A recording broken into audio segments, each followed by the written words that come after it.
এই যে একটা আমার সামনে যে একটা দেখতে পাচ্ছেন জায়গা, এই জায়গা দেখেন, এই জায়গার একটা ইতিহাস আছে। আজ থেকে 5-6 বছর আগে এখানে একটা মেইন রাস্তা ছিল। দেখেন সময়ের বিবর্তনে এবং সময়ের কালক্ষেপে জায়গাটা কীরকম হয়। এখন হয়েছে দেখেন পুকুর পাড়, এবং ওই দিক দিয়ে আর রাস্তার কোনো যাওয়া যায় না।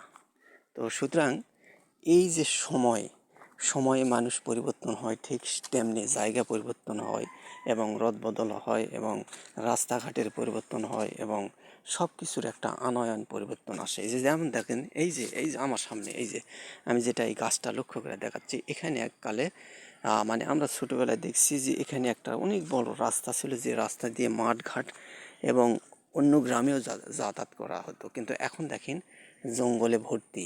সো গাইস, তো এইরকম জায়গার যে আমাদের এই যে দিনের একটা কালক্রমে মানুষের পরিবর্তন, জায়গারও এবং পরিবর্তন এবং যুগেরও আপডেটে আমরা চলতেছি। এই হলো। তো আমরা শর্টকাটে যে ভিডিও করি, আমরা বেশি দীর্ঘ ভিডিও করতে গেলে আপনারা হয়তো এমবি খরচ বা ওয়াইফাই খরচ করে দেখতে চান না, বিধায় আমরা শর্ট ভিডিও করি। আর বড় ভিডিও করতে গেলে আপনারা যদি ইচ্ছা পোষণ করেন, কমেন্টে জানাতে পারেন, তাহলে আমরা বড় ভিডিও আরও অনেক সুন্দর জায়গা এবং উপস্থাপন করতে পারবো। তো আমরা শর্ট ভিডিও এই জন্যই করি যে আমাদের স্বল্প জায়গা এবং অনেকে বিরক্ত বোধ করে, এই জন্য আমরা শর্ট ভিডিও করি। সো গাইস, এই হলো বর্তমান পরিস্থিতি, আমাদের বর্তমান পরিক্রমা। তো এটাই হলো প্রকৃতির নিয়ম, মানুষের নিয়ম, পরিবেশের নিয়ম।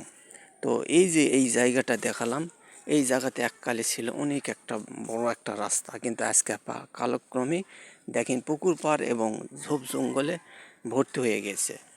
সুতরাং এই জায়গাগুলো এখন মানুষের চলাচলের জন্য অনুপযোগী হয়েছে।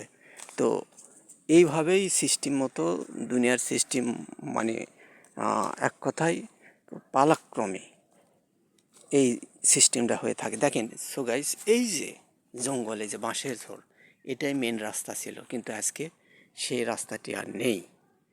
তো পরে ভিডিওতে দেখা হবে, আশা করি ভালো থাকবেন। আল্লাহ হাফেজ।